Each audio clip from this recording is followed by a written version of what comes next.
यस 14औं साधारण सभालाई एउटा विशेष ढङ्गले मनाउने मात्रै होइन कि यसलाई विशेष बनाउने ढङ्गले आयोजना गरेको मैले पाएको छु। यसलाई विकासका निम्तिको एउटा नयाँ सङ्कल्प र नयाँ अभियानको रूपमा प्रारम्भ गर्ने मञ्च र अवसरको रूपमा पनि अगाडि बढाउन मैले चाहेको छु, बढाउन खोजेको मैले देखेको छु। यस अर्थमा यो अलिक विशेष प्रकारकै छ।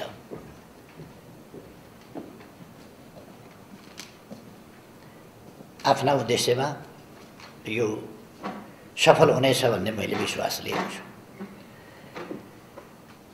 मलाई अलिकति हिँड्नु पनि थियो, अगाडि नै समय दिनुभयो, धन्यवाद छ। अब साथीहरूले राखिसक्नु भएको छ, सिएनआई का अध्यक्षले सविस्तारै विषयहरू राख्नुभएको छ। संस्थापक अध्यक्ष विनोदजीले पनि राख्नुभएको छ। र अर्को अत्यन्तै सकारात्मक, लोभलाग्दो, आशा लाग्दो एफएनसीसीआई र सिएनआई दुईटैले एउटै कुरा एउटै मञ्चबाट सँगै बोल्नु पनि भएको छ र राजनीतिक क्षेत्रसँग का अपेक्षाहरू र आग्रहहरू पनि उहाँहरूले समान ढङ्गले प्रस्तुत गर्नुभएको छ, जो खुसीको कुरा हो। दुवैको एउटै धारणा, एउटै आवाज छ। मलाई लाग्छ धेरै कुरा भनिरहनु पर्ने त आवश्यकता छैन। अब नेपाल पछाडि परिरहन हुँदैन, पछाडि परिरहन सम्भव पनि छैन, किनभने यसलाई पछाडि परिरहन अब हामी दिन सक्दैनौँ। त्यसकारण यो पछाडि परिरहन सक्दैन। अब नेपालको राजनीति अलिअलि जिगज्यागका बावजुद, अलिअलि थोरै तिनो कहीँ सानातिना स्पिड ब्रेकरहरू हुन्छन्, त्यो स्पिड ब्रेकरका बावजुद अब स्थिरता र स्थायित्वतर्फ अगाडि बढेको छ। संविधान प्राप्त भइसक्यो। त्यसमा वास्तविक वा आंशिक वास्तविक वा जस्तासुकै हुन्, ती असन्तुष्टिका पक्षहरू पनि समयक्रममा सम्बोधन आफै पनि हुँदै गएका छन्, व्यवहारबाट हुँदै गएका छन्, अरू हुँदै पनि जान्छन्। त्यो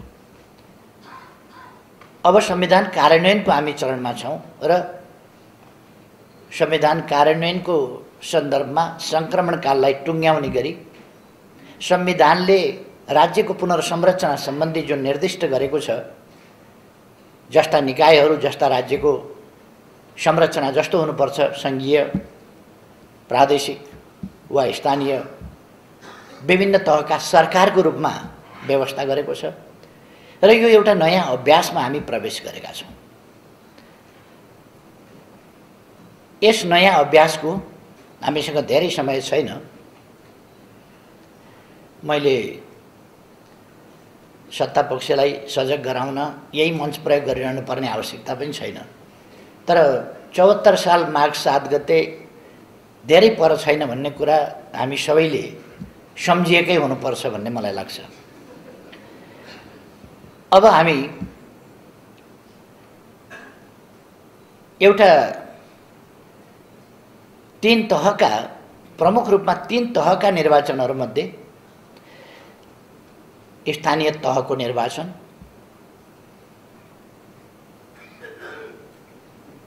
जसोतसो भए पनि 2 चरणका चाहिँ सिद्धियो, 6वटा प्रदेशमा सिद्धियो, अब एउटा प्रदेशमा बाँकी छ। आश्विन 2 सम्म पुर्याउनै पर्ने थिएन, तर पनि आश्विन 2 त पुगिसक्यो। अब त्यसभन्दा उता जानु हुँदैन कुनै पनि नाउँमा, कुनै पनि बहानामा। यसप्रति हामी जिम्मेवार पनि हुनुपर्छ र संवेदनशील पनि हुनुपर्छ र आश्विन 2 मा त्यसलाई सम्पन्न गर्नुपर्छ। एउटा स्थिरता र स्थायित्वतर्फको अब यति स्थानहरू 127 स्थानमा बाँकी छ निर्वाचन स्थानीय तहको, त्यसबाहेकका ठाउँहरूमा 744 मध्येको हामीले गरिसक्यौँ र त्यहाँ अब निर्वाचित जनप्रतिनिधिहरूले काम थालिसकेर 5 वर्ष उनीहरूले आफ्नो योजना बनाएछन्। मैले विश्वास लिएको छु यो निर्धारित अवधिभित्र अलिकति साँघुरो छ समय,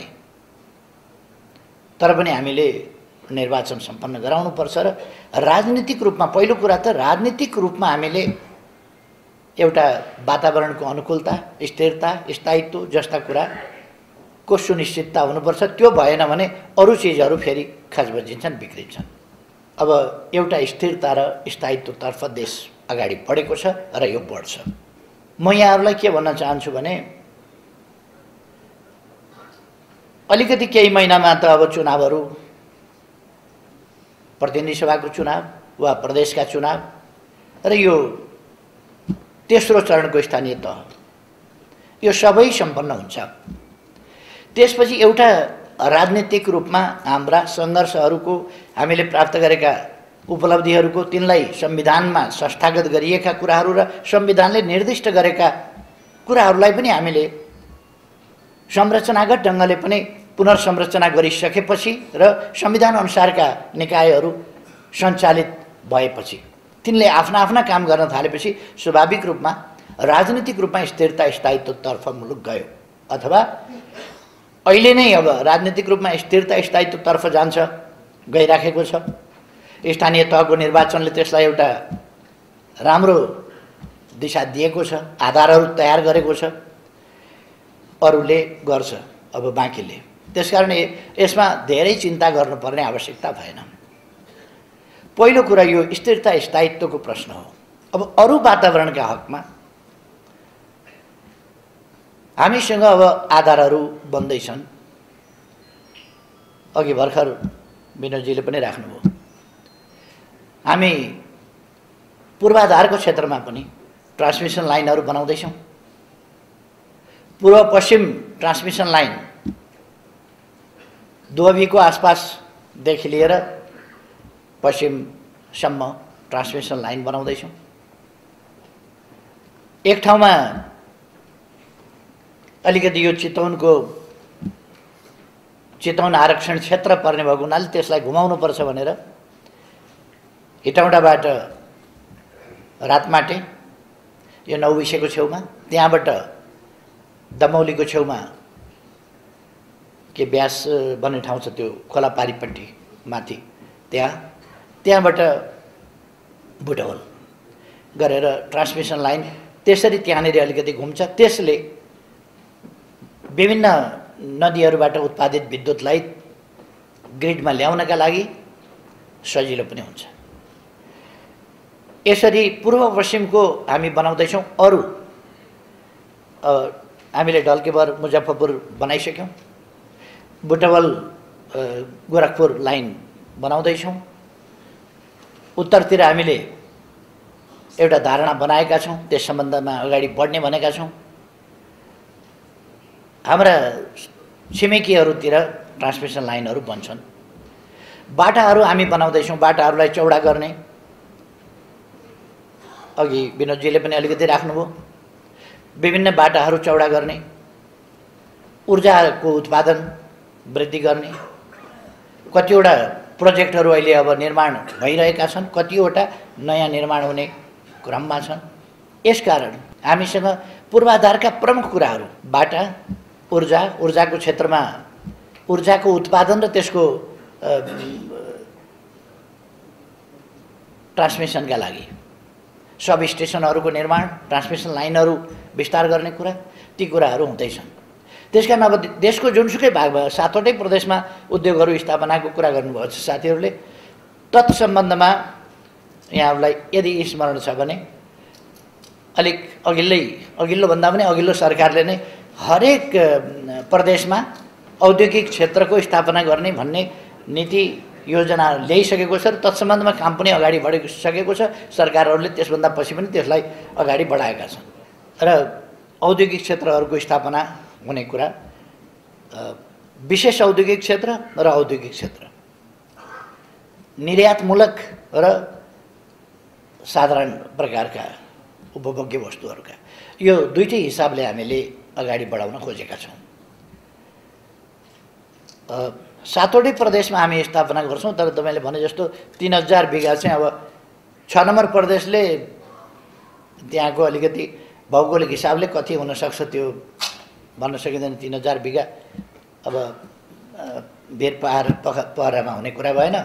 समथर जमिन उहाँहरूसँग त्यही सुर्खेतमा अलिकति हो, बाँकी त्यति साह्रो छैन। अब साह्रै माथितिर लगेर पठारमा लगेर पनि फेरि उद्योग भएर त्यसले प्रतिफल दिन गाह्रो हुनसक्छ। यी पक्षहरू छन् जसलाई हामीले अगाडि बढाउन भनेका छौँ। टुरिज्मको सेक्टरमा होटलहरू केही स्थापना हुँदैछन्, अरू एउटा उत्साह आएको छ देशमा, यसलाई मर्न दिनु हुँदैन। र यस्तो पछाडि परेका देशहरू जो अगाडि बढ्छन्, यस्ता देशहरूले उत्पादन र उत्पादकता वृद्धिमा धेरै अगाडि ल्याउन सक्छन्। जतिसुकै गरे पनि अमेरिकाले अहिले हामीले पुर्याए जस्तो 7% पुर्याउन सक्दैन। अब यति विकास भएको छ, कहाँबाट पुर्याउनु? त्यति पुग्दैन उसको। 2% पुग्यो भने उधम भयो अमेरिकामा। त्यो विकासको लेभल चाहिँ माथि गइसकेपछि हाम्रो त कति प्रतिशत जान सक्छ। अहिले डबल डिजिट हामीलाई कत्रो भइरहेको छ नि। 2-4 वर्षभित्र हामीले डबल डिजिट होइन, डबल डिजिटको माथिल्लो तहमा जान सक्छौँ। त्यसका पछाडि अनेक आधारहरू छन्। हामीले पेट्रोलियम ड्रिल गऱ्यौँ भने के हुन्छ त्यसपछि तपाईँको? हामीले पेट्रोलियम ड्रिल गरेर अलिकति प्रशोधन त्यहाँ गऱ्यौँ, रिफाइनरी राख्यौँ र अनि त्यसलाई प्रयोग गर्ने बेच्ने गऱ्यौँ भने हामीसँग कस्तो अनुकूलता छ भने सिमेन्टका लागि ढुङ्गा हामी कहाँ अनुकूल छ, अन्यत्र अनुकूल छैन। बङ्गलादेशलाई सिमेन्ट चाहिन्छ, भारतलाई सिमेन्ट चाहिन्छ, तर अर्थक भए पनि ढुङ्गा चाहिँ छैन फेरि सिमेन्ट बनाउने खालको ढुङ्गा। त्यो त हामी कहाँ छ? हामी कहाँ त्यसका निम्ति चाहिने फलाम खानी भन्ने त ठाउँै छ पर्वतमा, नामै फलाम खानी। पुरानो नवलपरासीमा दौवादी भन्ने, दौ फलामको त्यो उसलाई भनिन्छ।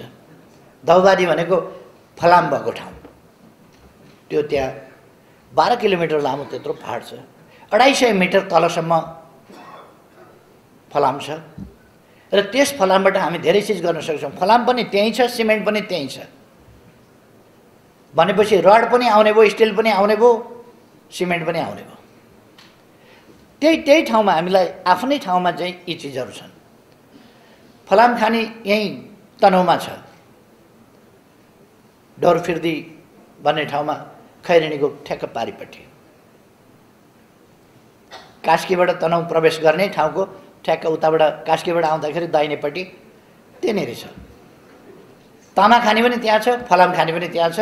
त्यही फलाम लिएर अहिले अर्को पुल बन्यो, तर पहिले भिमादमा जाने पुल चाहिँ त्यही फलाम चुटेर नै बनाइएको साङ्लाबाट बनेको जोलुङ्गे पुल छँदै थियो। हामीसँग ती चिजहरू छन्। हामीसँग युरेनियम छ। यी चिजहरूले हाम्रो अर्थतन्त्रलाई स्वाट्टै माथि पुर्याउन सक्छ। अब अर्को तपाईँहरूले जोड दिएका 3वटा कुरा छन्, खास गरी इन्फ्रास्ट्रक्चर, इलेक्ट्रिसिटी र टुरिज्म। 3टामा तपाईँहरूले विशेष जोड दिनुभएको मैले पाएको छु। तपाईँहरू सिएनआई, एफएनसिसिआईले यी क्षेत्रमा जोड दिनु, तपाईँहरूको एरियाको हिसाबले, कार्यक्षेत्रको हिसाबले, तपाईँहरूको लगानी अथवा तपाईँहरूले हेर्ने प्रतिफलको हिसाबले यी क्षेत्र ठिक हो। हामीले हेर्दाखेरि चाहिँ यी क्षेत्रसँगै खास गरी मेरो अर्को जोड के छ भनेदेखि मोडर्नाइजेसन अफ एग्रिकल्चर, कृषिको आधुनिकीकरण। त्यसले साना मझौला र अनेक प्रकारका उद्योगहरू, त्यसले क्याटल फार्मिङ जन्माउन सक्छ, त्यसले डेरी प्रडक्ट्स जन्माउन सक्छ, लाइभ स्टक सम्बन्धी जन्माउन सक्छ, त्यसले अरू प्रकारका कुराहरू जन्माउन सक्छ, त्यसले फुड प्रोसेसिङ त्यो पैदा गर्न सक्छ, त्यसले क्यानिङका अरू कुराहरू जन्माउन सक्छ, त्यसले जुस फ्याक्ट्रीहरू बनाउन सक्छ, अनेक चिजहरू त्यसले गर्न सक्छ। चिज फ्याक्ट्री, चकलेट फ्याक्ट्री बनाउन सक्छ। त्यसकारण यो इन्डस्ट्रीसँग पनि एग्रिकल्चर जोडिन्छ र त्यसले इन्डस्ट्रीले केही हजारको रूपमा मात्रै होइन कि विभिन्न छरिएको रोजगारी असाधारण ढङ्गले चाहिँ सिर्जना गर्छ। छरिएको रोजगारी, ससानो लगानीले केही मान्छे इन्गेज हुने, केही मान्छे इन्गेज हुने गर्दै गर्दै त्यसको सङ्ख्या चाहिँ धेरै ठुलो हुन्छ। 4-4.5 लाख श्रमशक्ति प्रत्येक वर्ष हाम्रोमा थपिने, रोजगारीका अवसर चाहिँ हामीसँग न्यून हुने। त्यो न्यून भएपछि त्यो घाटा चाहिँ कहाँबाट पूर्ति हुने भन्दाखेरि मलेसिया र अरबबाट पूर्ति हुने। त्यही घाटा पूर्ति त्यसरी भइराखेको हो। त्यसकारण हाम्रो यहाँ रोजगारीका अवसरहरू सिर्जना भए भने, त्यो घाटालाई हामीले न्यून गऱ्यौँ भने यसलाई हामीले अब आह्वान मात्रै गरेर फर्क हे फर्क नेपाली तिमीलाई डाक्छ हिमाल भनेर गीत बजाएर मात्रै चाहिँ नै मान्छे फर्किँदैन। किन भोक लाग्छ त्यसलाई, त्यहाँ खाना पाउँदैन त कसरी फर्किन्छ? त्यसकारण हामीले उसलाई यहाँ बस्ने वातावरण दिनु पर्यो। मुख्य कुरा त हाम्रो लगानी उत्पादनका क्षेत्रमा हुनु पर्यो। हाम्रो लगानी रोजगारी सिर्जना गर्ने ठाउँहरूमा हुनु पर्यो। हाम्रो रोजगारी यसले खालि पैसा चलेको छ भन्ने मात्रै होइन कि उपलब्धिपूर्ण ढङ्गले पैसा चलेको छ भन्ने हुनु पर्यो। पैसा त क्यासिनोमा पनि चल्छ,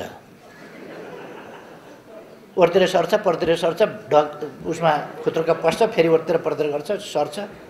तर त्यसले न रोजगारी सिर्जना गर्छ न त्यसले कुनै खास उत्पादन दिन्छ, केही पनि दिँदैन। तपाईँहरूले ठिकै कुरा उठाउनु भएको छ। रेमिटेन्स जस्ता कुराहरूमा भर पर्ने अथवा बाह्य अनुदानसँग भर पर्ने जस्ता कुराहरूबाट हामी अलग हुनुपर्छ। गरी खाने आफूले लिँदाखेरि पनि लोन ल्याउँ, बरु यो अनुदान सन्दान अनेक शर्तहरूका साथ अनुदान त्यति चाहिँदैन। यस्तो अनुदान लियौँ हामी जो खास कामको क्षेत्रमा, उत्पादनका क्षेत्रमा, इन्फ्रास्ट्रक्चर डेभलप गर्ने क्षेत्रमा हुनसक्छ। जस्तो 630 मिलियन डलर्सको हामी गर्दैछौँ सेप्टेम्बरमा एमसिसीसँग, जसमध्ये 500 मिलियन डलर एमसिसीले अनुदानमा हामीलाई दिन्छ। त्यो अनुदानमा केमा दिन्छ भन्दा अघि मैले भनेको ट्रान्समिसन लाइनमा दिन्छ। यो घुम्ने जति ट्रान्समिसन लाइन चाहिँ उसले बनाउने, अरू अगाडि पछाडि कोही विश्व ब्याङ्कले बनाउँछ, कोही एडिबीले बनाउँछ, कोही कसले बनाउँछ, त्यसमा सहयोगका पक्षहरू छन्। तर यो अहिले मैले भनेको जति चाहिँ बढी एमसिसीले गर्छ।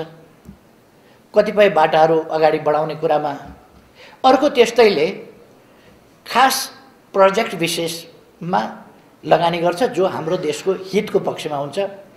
त्यस्तो मात्रै हामीले चाहिँ स्वीकार्नुपर्छ। हामीलाई आर्थिक हिसाबले पैसाको कमी खास हुने म देख्दिनँ। वातावरणको कमी तपाईहरुले उठाइरहेको चिन्ता पनि त्यही हो। वातावरणको कमी त्यो नहोस् भन्ने तपाईहरुको कुरा हो। अब एउटा के भने हामीले सन् 2015 मा संयुक्त राष्ट्र संघले सस्टेनेबल डेभलपमेन्ट गोल 2030 यो पारित गरेको छ र जनवरी 1 2016 बाट कार्यान्वयन भएको छ। 2016 जनवरी 1 बाट 2030 को लास्ट सम्ममा त्यो सिद्धिन्छ। 15 वर्षको प्रोजेक्ट हो। तर हामीले त्यस सम्बन्धमा पर्याप्त ध्यान दिएका छैनौं। 193 देश सम्पूर्ण सदस्य राष्ट्रहरूले विभिन्न ढंगले आफ्ना ठाउँमा छलफल गरेर अनि एक ठाउँ बसेर छलफल गरेर अन्तिममा पारित गरेर हस्ताक्षर गरेका छन् र यो एउटा साझा कमिटमेन्टको रूपमा छ। गरिबी निवारण गर्ने, गरिबीको अन्त्य गर्ने, खाना लाउन नपाउने मान्छे हुँदैन, आवास भएन बस्न पाइन भन्ने मान्छे हुँदैन। त्यस अवस्थामा आवासको व्यवस्था भएको हुनुपर्छ, शिक्षाको व्यवस्था भएको हुनुपर्छ, स्वास्थ्यको यस्तो व्यवस्था भएको हुनुपर्छ देखि लिएर तमाम कुराहरू छन्। 5 वटा उसले स्तम्भ भनेको छ। यद्यपि म भन्ने गर्छु 2टा मात्रै स्तम्भ हो। स्तम्भ भनेको चाहिँ धरती, पृथ्वी अथवा धरती र अर्को चाहिँ मान्छे। तर संयुक्त राष्ट्रसङ्घले विशेष अर्थ त्यसभित्र हुनुपर्छ। समृद्धिलाई उसले एउटा स्तम्भ भनेको छ। समृद्धि हाम्रो लक्ष्य हो, त्यसलाई उसले स्तम्भ भनेको छ। शान्तिलाई उसले स्तम्भ भनेको छ र समावेशितालाई स्तम्भ भनेको छ, ताकि हामी हाम्रा उपलब्धिहरू, हाम्रा प्रतिफल पनि सबैलाई पुगोस् अथवा कोही वञ्चित हुन नपरोस्। समावेशिताको त्यो कुरा। यसरी हामीले नै भएर संयुक्त राष्ट्रसङ्घले पास गरेको त हामीले पनि पास गरे हौँ। दुनियाँबाट 2030 मा 30 सम्ममा गरिबी अन्त गर्ने, भोकमरी अन्त गर्ने, बेरोजगारी अन्त गर्ने आदि सस्टेनेबल डेभलपमेन्ट गोल हामीले तय गर्यौँ। हामीले यहाँ पनि बन्यौँ। त्यसपछि यो हामीले 2030 सम्ममा यो गर्छौँ भनेर बन्यौँ। त्यसलाई हामीले त्यसअनुसार लान सकेका छैनौँ। अब उसले ग्लोबल एउटा टार्गेट राखेको छ। त्यो ग्लोबल टार्गेटको नेपालको पार्ट चाहिँ त हामीले पुरा गर्नुपर्छ। नेपालको पार्ट त अरूले आएर पुरा गरिदिने होइन, हामीले पुरा गर्ने हो। त्यसअनुसार हाम्रो तयारी, हाम्रो योजना, हाम्रो वातावरण, कानुनी रूपमा हामीले गर्नुपर्ने काम, व्यावहारिक रूपमा हामीले गर्नुपर्ने काम, नीतिगत रूपमा हामीले गर्नुपर्ने काम, सरकारले दिनुपर्ने के कुराहरू छन् त ती कुराहरू यस्ता पक्षहरूमा यसभित्र मजदुर र श्रमिकहरूका बीचका सम्बन्धका पक्षहरू, इन्भेस्टमेन्ट फ्रेन्डली एटमोस्फियर भने के त, त्यसका निम्ति कानुनी रूपमा हुनु पर्यो, व्यावहारिक रूपमा हुनु पर्यो, अरू अनेक चिजहरू त्यसभित्र होलान्, अनरेस्टका कुराहरू होलान्। यी सबै चिजहरू हामीले गर्नु पर्यो।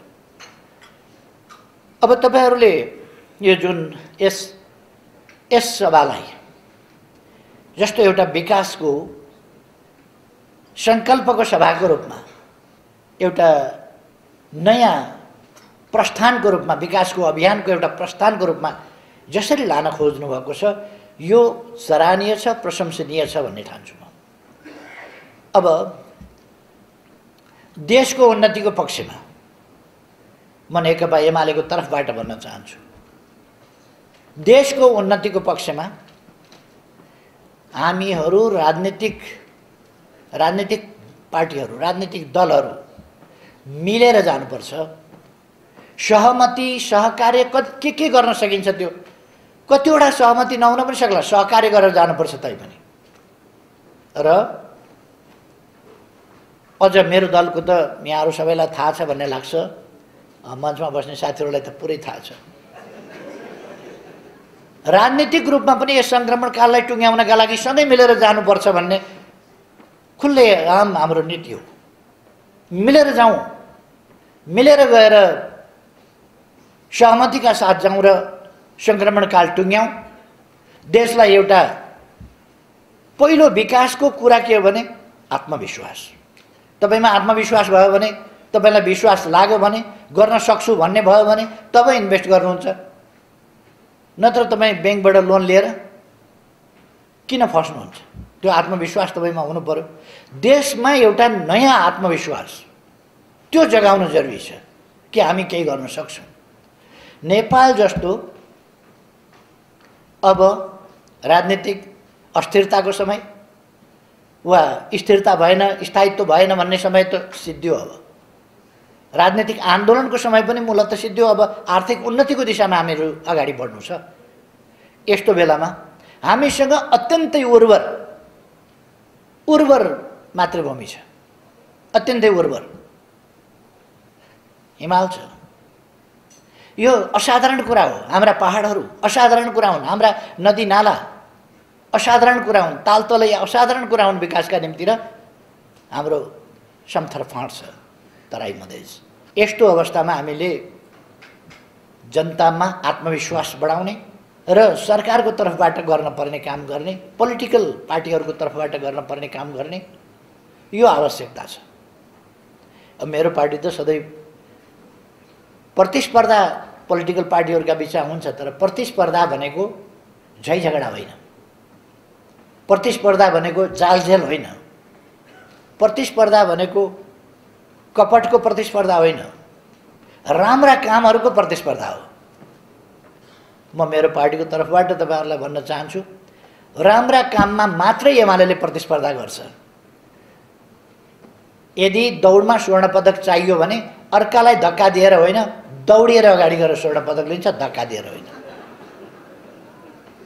त्यो नीति हो एमालेको। लोकतन्त्रमा जनताको अभिमत, जनताको विश्वास जितेर अभिमतबाट श्रेष्ठता हासिल गर्ने हो, त्यसमा विश्वास गर्छ।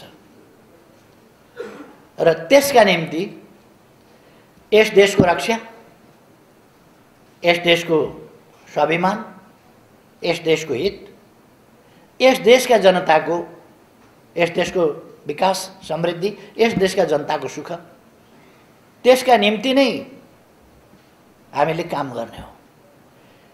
यस कुरामा अबका दिनमा पोलिटिकल पार्टीहरूले लिप सर्भिस गरेर पुग्दैन।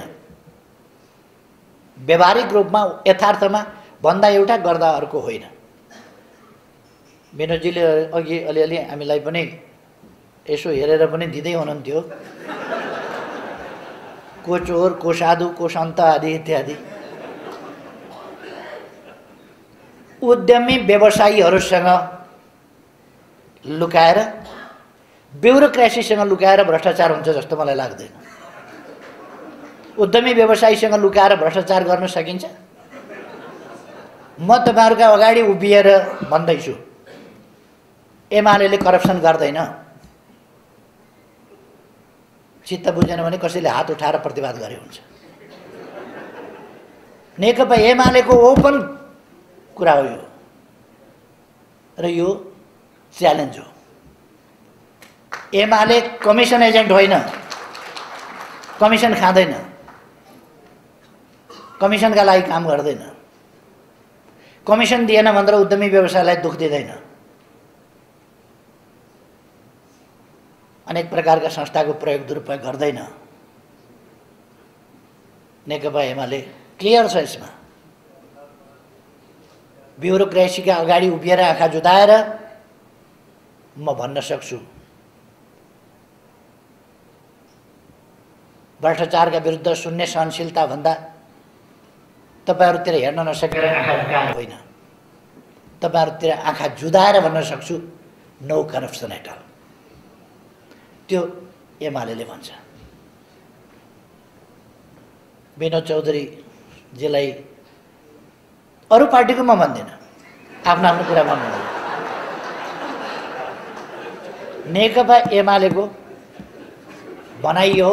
र विनोदजीलाई पनि भन्न चाहन्छु, अब बोल्दाखेरि उद्यमी व्यवसायीहरूले अरूले पनि विचार मन्थन गरेर एमाले बाहेक भनेर बोले भन्थ्यो।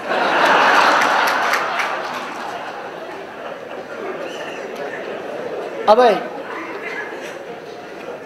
मेरो भनाइ के हो भने यसभित्र त्यो, किनभने मैले आरोपलाई बलिङ वाज एक्सलेन्ट, तर ब्याटिङ पनि हुन्छ त्यसमा। अब मेरो चाहिँ ब्याटिङ त मलाई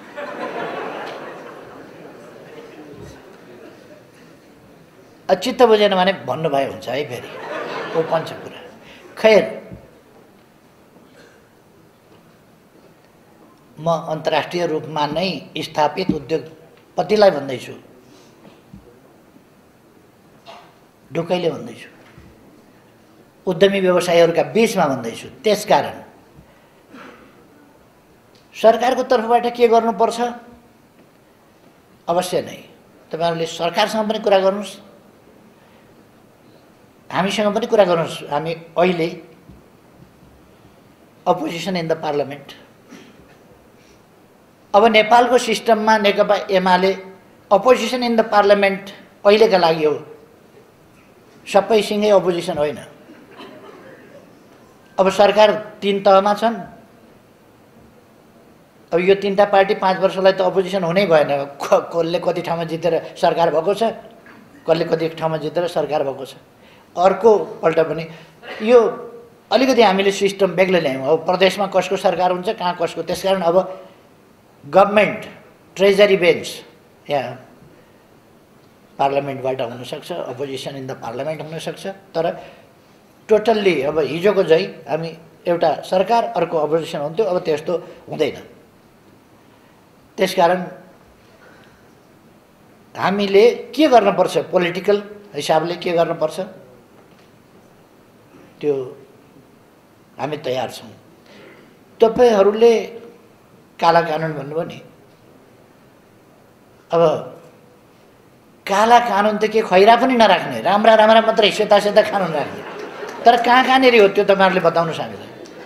काला कानुन किन राख्ने, त्यो हटाउँछौँ हामी।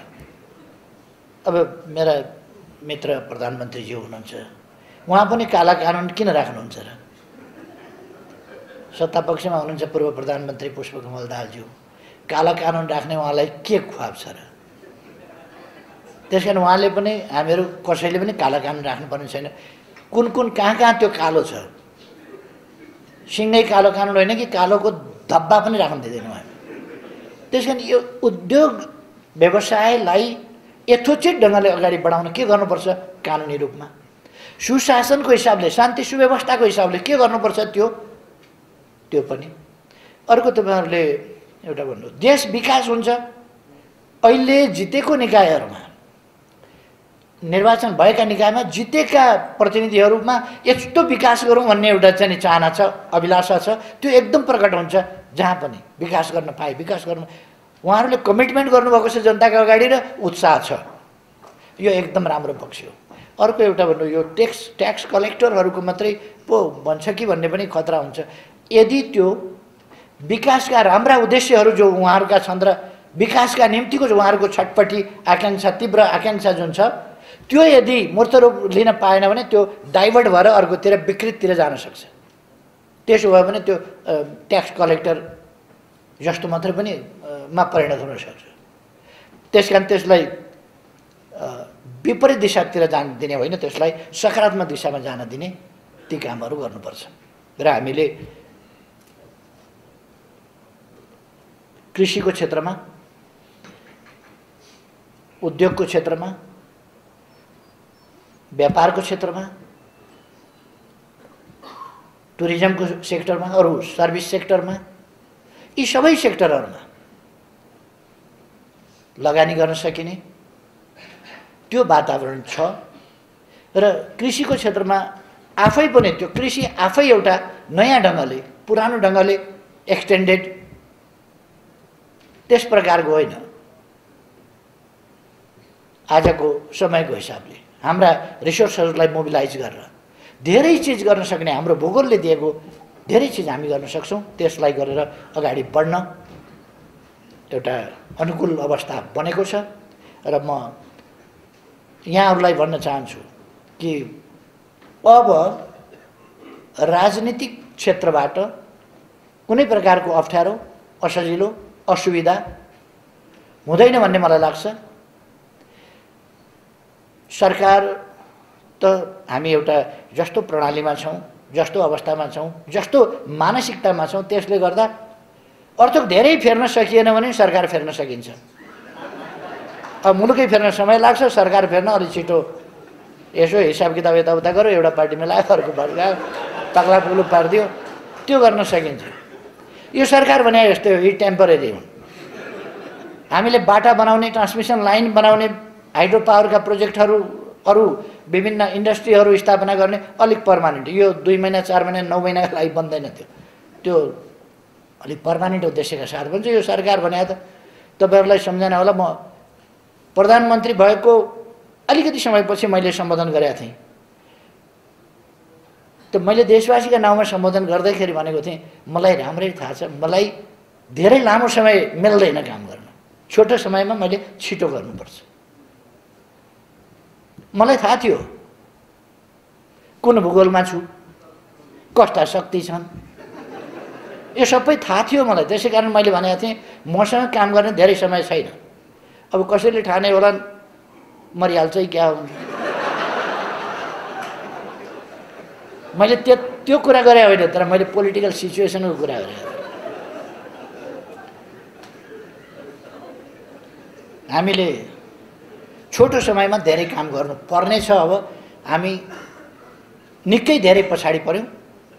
अब तीव्रताका साथ अगाडि बढ्यौँ भने हामीले केही वर्षभित्र म्यानेजेबल पपुलेसन छ हाम्रो, यङ पपुलेसन छ हाम्रो, रिसोर्सेस छन् हामीसँग, हाम्रा मित्रहरू छन्, हामीसँग दुईतिर ठुला बजारहरू छन्।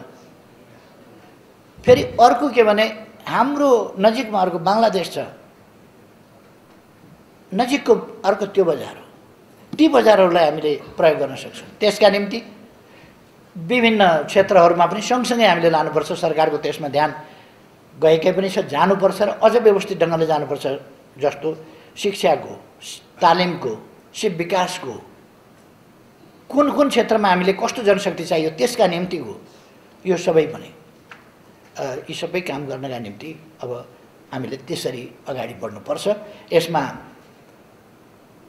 म खुसी व्यक्त गर्न चाहन्छु, सिएनआईले आफ्नो 14औं वार्षिकोत्सवलाई एउटा नयाँ सङ्कल्पको रूपमा, नयाँ अठोटको रूपमा, नयाँ अभियानको एउटा प्रस्थानको रूपमा लान खोजेको जुन पाइएको छ, त्यो खुसीको कुरा हो, यो सकारात्मक कुरा हो। म सफलताको निम्ति हार्दिक शुभकामना भन्न चाहन्छु। मलाई आमन्त्रण गर्नुभयो, धन्यवाद भन्न चाहन्छु। तपाईँहरूको यो कार्यक्रम पनि सफल होस्। यस कार्यक्रमभित्र तपाईँहरूको जो उद्देश्य छ देशलाई अगाडि बढाउँ भन्ने, यो उद्देश्य पनि सफल होस्। अब बाँकी पछि बोल्ने साथीहरूले भन्नु नै हुनेछ, केही कुरो छुटो भन्ने पिरै भएन नि, पछाडि हुनुहुन्छ साथी। म सबैमा धेरै धेरै धन्यवाद भन्न चाहन्छु, शुभकामना, र म यहाँहरूसँग बिदा पनि हुन्छु। मलाई अर्को कार्यक्रममा जानु छ। धन्यवाद।